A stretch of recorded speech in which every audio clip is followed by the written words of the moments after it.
As much as I have been an advocate for a whole foods plant-based diet here, it will not save you. If you have a shocking relationship with food, if you have lots of limiting beliefs about yourself, about food, about your body, if you have terrible cravings, emotional eating, so on and so forth, plant-based diet ain't gonna save you. It's not, because you are not going to channel the consistency required to actually stick with this week in, week out, watch that scale consistently drop, and also, very importantly, have the internal transformation that's required to make this permanent this time. You might lose 10 pounds here and there. You'll have those really good stints. Oh, July last year, everyone's got a stint they can refer back to in their mind in the last 18 months where the diet was pretty on point, they lost a bit of weight. Yeah, I did pretty well back then. I'm talking about lifelong lasting results. That's what we're interested in here. My program is called Vegan Slim and Sustain. It's not just a slim vegan program. It's not just a weight loss program. I want to show my clients how to do this for life. And the number one barrier that I see as to why people that have all the information on plant-based diets can't actually sustain weight loss is because they continuously use food as a coping mechanism, as an emotional tool to soothe, to stuff, to distract from other problems in their life. Ironically, that usually have nothing to do with losing weight, nothing to do with their health, nothing to do with food, work problems, problems in their personal lives, procrastination, boredom that they are not facing head on, that they are in denial of. Perhaps not even in denial of it, perhaps just choosing willfully to ignore the problems that they know deep down in their gut that they need to fix. Food as a coping mechanism. Let me ask you this then on this note, because I'm going off track, as I always do, ranting away here. Here's my question to you. Is your first impulse when you are bored, stressed, feeling lonely, angst, is your first impulse to go and open the fridge? If so, you could well be using food as a coping mechanism. And why is this a problem? Well, this is not only a problem on the scale. You can imagine, well, it's going to likely lead to overeating, right? And certainly not on good foods in most cases. The other problem is you never address the root cause of the problem in another area of your life, the internal thing that you haven't dealt with, that you're now choosing food to try and help you heal. Well, you don't actually address that either.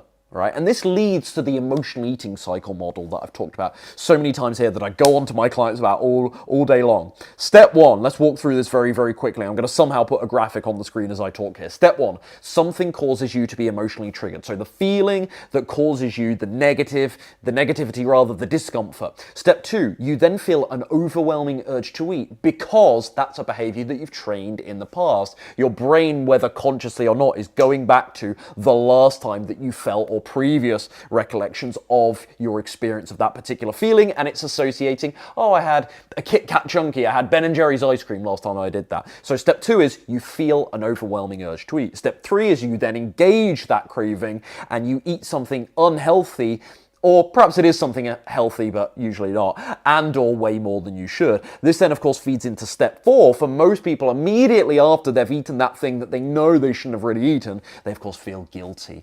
And this then subcommunicates to themselves. This is where the real danger happens.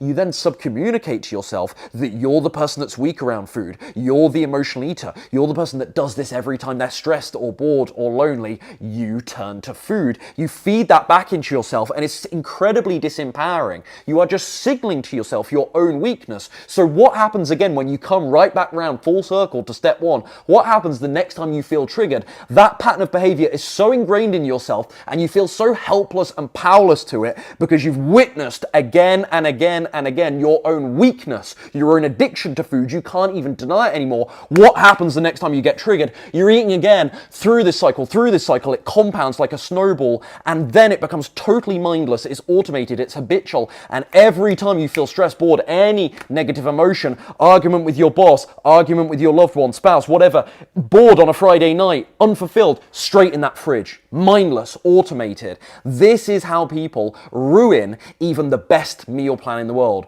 People can have the best meal plan in the world. If they can't stay consistent because of these emotional eating problems, it doesn't matter. The more you repeat this cycle, back to my notes here because I've just gone on a good old rant. The more you repeat this cycle, I think I've already mentioned this, the more you treat food, you signal to your brain that food is the viable option to cope with negative feelings. The more and more, therefore, you become powerless to this in time. Realize now that it's not the emotional upset that's the problem. It's not the feeling. Right? Feelings are normal. They're just a chemical release in the body. It's your body saying, we need to do something different here. You're not guiding your life in the way you want. Emotions are there to guide us, but they can be really uncomfortable. I get this. They can be overwhelming. I'm maybe talking about it simplistically. I'm not here to tell you to shut your emotions off and be cold-hearted. That would be incredibly unrealistic. I'm here to normalize your feeling of emotions and cut off the association in your mind that is telling you to eat as a response to them. Be stressed, be bored, let your body feel it so it can guide you on what to do next. Don't just distract yourself from the feeling that's telling you what to do with your life by stuffing food down your throat. It's not appropriate whatsoever. You're going to learn nothing. You are not going to grow from that feeling, from that experience. And again, you quickly develop a way of coping and masking the feeling that is telling you to do something different by using food or perhaps other vices to cover this. We're going and going here. So yeah, the emotional distress itself, point being, the emotional distress itself, in summary, is not the thing that's harming your health. It's the actions you justify to actually cope with that distress, to cope with those negative feelings that can help you back from health and weight loss success. Here's the good news. This might sound difficult, and you might be nodding your head watching this and like, yeah, Ryan, you're touching on all the right points here. This resonates with me, but what am I going to do about this? Here's the good news. Saying no is really powerful.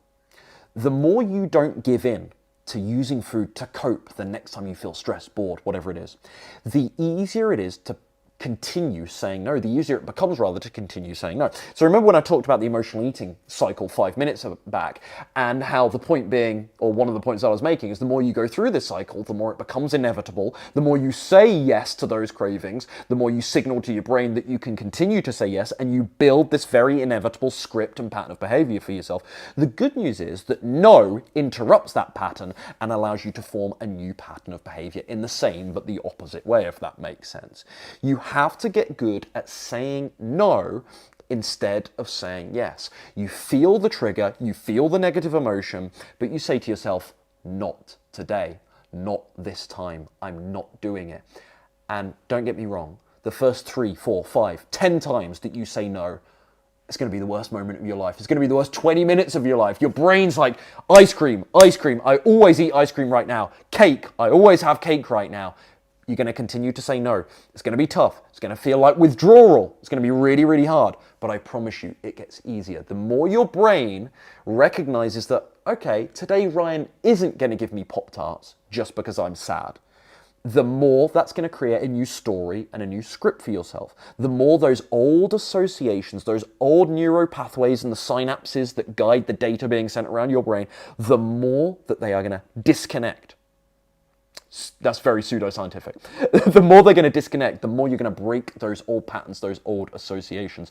They might still feel familiar. They might still be there. This will not be foolproof. You'll be down the line in 6 months, and you might, even if you do well with this, you might still want to go back to the bad food when you're next stressed. But I promise you, hand on heart, I mean every word of what I'm saying here, I promise you here, if you keep saying no, the process gets easier. Break that emotional eating cycle. Create a cycle of no's. Create that snowball effect in the opposite way and show your brain that food is not an appropriate response to difficulty in your life. And you will cure yourself of using food as a coping mechanism. Write this down. Write this down. If you've taken notes on nothing here, please write this down. External things can't fix internal problems. Whether it's comfort food, whether it's, I need a nice new car, I need a nice new watch, a new phone, something materialistic. I need a girlfriend now. None of this is going to fix what's going on in here. You don't need a little 29-year-old whippersnapper. Most people that watch my channel, they're older and infinitely wiser than I am. You don't need a little whippersnapper like me to tell you that. But sometimes I have to tell you this stuff as a reminder. I hope this helps. As always, folks, if you want more from me, if you want my one-on-one support with your weight loss journey on the mental and emotional side of things, but also helping you design a meal plan and an exercise strategy that leads to a 15 to 25 pound weight loss in the next 12 weeks and building some sustainable habits that you can actually keep for the rest of your life, not just weight loss for Christmas, for the rest of your life, click the link below or go to veganslimandsustain.com to learn more about my program there. Talk to you soon.